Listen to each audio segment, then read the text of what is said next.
दोस्तों राधे राधे, जय श्री कृष्णा। एक दिन समुद्र मंथन के समय सागर से लक्ष्मी जी प्रकट हुई और भगवान विष्णु को अपने पति का स्वीकार किया। कथा आज आपको समुद्र मंथन के बारे में है, तो कृपया मेरे चैनल को लाइक करिएगा। जय श्री कृष्णा। एक बार भगवान शंकर का अंशभूत महर्षि दुर्वासा पृथ्वी पर विचार कर रहे थे। घूमते घूमते एक मनोहर वन में गए।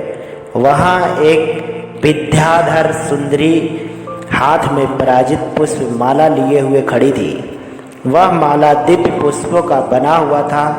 उसकी दिव्य गंध से समस्त वन प्रांत सुशोभित हो रही थी। दुर्वासा ने विद्याधारी से वह मनोहर माला मांग ली। विद्याधारी ने उन्हें आदरपूर्वक माला उनको दे दी। माला लेकर वेशधारी मुनि ने अपने मस्तक पर डाल ली और पुनः पृथ्वी पर भ्रमण करने लगे। इसी समय मुनि का देवराज इंद्र दिखाई दिए, जो मतवाले ऐरावत पर चढ़कर आ रहे थे। उनके साथ बहुत से देवता भी थे। मुनि ने अपने मस्तक पर माला उतार कर हाथ में ले ली और उनके ऊपर भैरव गुजार कर रहे थे। जब देवराज समीप आए तो दुर्वासा ने पागलों की तरह वह माला उनके ऊपर फेंक दी। देवराज ने इस ऐरावत को मस्तक पर माला डाल दिए। देवराज ने उसे तीव्र गंध से आकर्षित हो सूंड में माला उतार ली और सूंघकर पृथ्वी पर फेंक दी। यह देख दुर्वासा क्रोध से जल उठे और देवराज इंद्र से इस प्रकार बोले, अरे इंद्र, ऐश्वर्य के घमंड में तेरा हृदय दूषित हो गया है।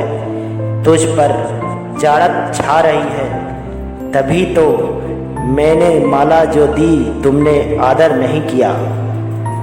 वह माला नहीं, श्री लक्ष्मी का धाम का माला है। माला लेकर तूने प्रणाम तक नहीं किया, इसीलिए तेरा अधिकार में स्थित तीनों लोगों का लक्ष्मी शीघ्र ही अदृश्य हो जाएगी। यह श्राप सुनकर देवराज इंद्र घबरा गए और तुरंत ही ऐरावत से उतरकर मुनि के चरणों में गिर गए। उन्होंने दुर्वासा को प्रसन्न करने के लाखों चेष्टाएं की, किंतु महर्षि टस से मस न हुए। उल्टे इंद्र पर फटकार कर वहां से चल दिए। इंद्र भी ऐरावत पर सवार हो अमरावती को लौट गए। तब से तीनों लोकों के लक्ष्मी नष्ट हो गई। इस प्रकार त्रिलोकी को त्राहीन एवं सत्यहीन हो जाने पर दानवों ने देवताओं पर चढ़ाई कर दी। देवताओं में जब उत्साह कहाँ रह गया था, सबसे हार मान ली। फिर सभी देवता ब्रह्मा जी के शरण में गए।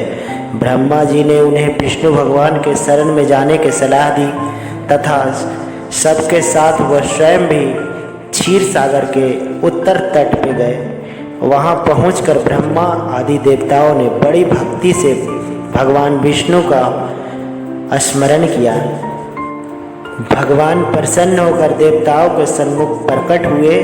उनका अनुपम तेजस्वी मंगलमय विग्रह देखकर देवताओं ने पुनः नमन किया। तत्पश्चात भगवान ने उन्हें क्षीर सागर के मंथन की सलाह दी और कहा, इससे अमृत प्रकट होगा। उसके पान करने से तुम सब लोगों का अमर हो जाओगे और शक्ति आ जाएगी। किंतु यह कार्य तो बहुत ही दुष्कर था, अतः तुम्हें दैत्यों का भी अपना साथ लेना चाहिए। यह तुम्हारी सहायता करेगा। भगवान को आज्ञा पाकर देवगण दैत्यों से संधि करके अमृत प्राप्ति के लिए प्रयास करने लगे। वे भांति भांति के औषधियाँ लाए और उन्हें क्षीर सागर में छोड़ दिए। फिर मंदराचल पर्वत को मथनी और बासुकी नाग को नेति रस्सी बनाकर बड़े वेग से मंथन का कार्य आरंभ कर दिया गया। भगवान ने बासुकी के पूंछ के ओर देवताओं को लगाया और मुख के ओर दैत्यों के लगाया। मंथन करते समय बासुकी के मुख से जो आग निकलती थी, उससे सभी दैत्य निस्तेज हो गए और उसी सन निश्वास वायु से विक्षिप्त होकर बदल बासुकी के पूंछ की ओर बरसते थे, जिससे देवताओं को शक्ति बढ़ती गई। भक्त वत्सल भगवान विष्णु स्वयं कच्छप रूप धारण कर क्षीर सागर में घूमते हुए मंदराचल पर्वत के आधार बने हुए थे। वे एक रूप में देवताओं के ओर एक दैत्य के रूप में मिलकर नागराज को खींचते में सहायता देते थे, तथा एक अन्य विशाल रूप से जो देवताओं और दैत्यों को दिखाई नहीं देता था, उन्होंने मंदराचल को ऊपर में दबा रखा था। इसके साथ ही वे नागराज बासुकी को भी बल का संचार करते थे तथा देवताओं को भी शक्ति बढ़ा रहे थे। इस प्रकार मंथन करके फिर क्षीर सागर से कामधेनु, बासुकी देवी, कल्प वृक्ष और अप्सराएं प्रकट हुई। इसके बाद चंद्रमा निकले, जिन्हें महादेव जी ने मस्तक पर धारण किया। फिर विष प्रकट हुआ, जिसे नागों ने चाट लिया। तदनंतर अमृत का कलश हाथ में लिए धर्मतीर को पर्दुभास हुआ। इससे देवताओं और दानवों का बड़ी प्रसन्नता हुई। सबको अंत में क्षीर समुद्र में भगवती लक्ष्मी देवी प्रकट हुई।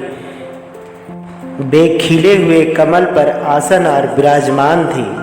उनके अंगों में दीप क्रांति सब के ओर प्रकाशित हो रहे थे। उनके हाथ में कमल शोभ रहा था। उनका दर्शन कर देवताओं और महर्षिगण प्रसन्न हो गए। उन्होंने वैदिक श्री सूक्त का पाठ करके लक्ष्मी देवी का स्मरण करके दिव्य वस्त्र भूषण अर्पित किए। वे उन दिव्य वस्त्र भूषण से विभूषित होकर सबको देखते देखते अपने सनातन स्वामी श्री विष्णु भगवान के प्रक्षक स्थल में चली गई। भगवान को लक्ष्मी जी के साथ देखकर देवता प्रसन्न हो गए। दैत्य को बड़ी निराशा हुई। उन्होंने धन्वंतरी के हाथ से अमृत का कलश छीन लिया, किंतु भगवान ने मोहिनी रूप स्त्री का धारण कर उन्हें अपनी माया द्वारा मोहित करके सारा अमृत देवताओं को ही पिला दिया। तदनंतर इंद्र ने बड़ी विनम्र और विनय के भक्ति के साथ श्री लक्ष्मी जी से देवताओं का मनवांछित वरदान दिए। दोस्तों, आज का वीडियो बस इतना ही। चलते हैं किसी नेक्स्ट वीडियो में। तब तक के लिए आपका दिन शुभ हो। हमारे चैनल को सब्सक्राइब करिएगा। अगर जो वीडियो अच्छी लगी तो लाइक कीजिएगा।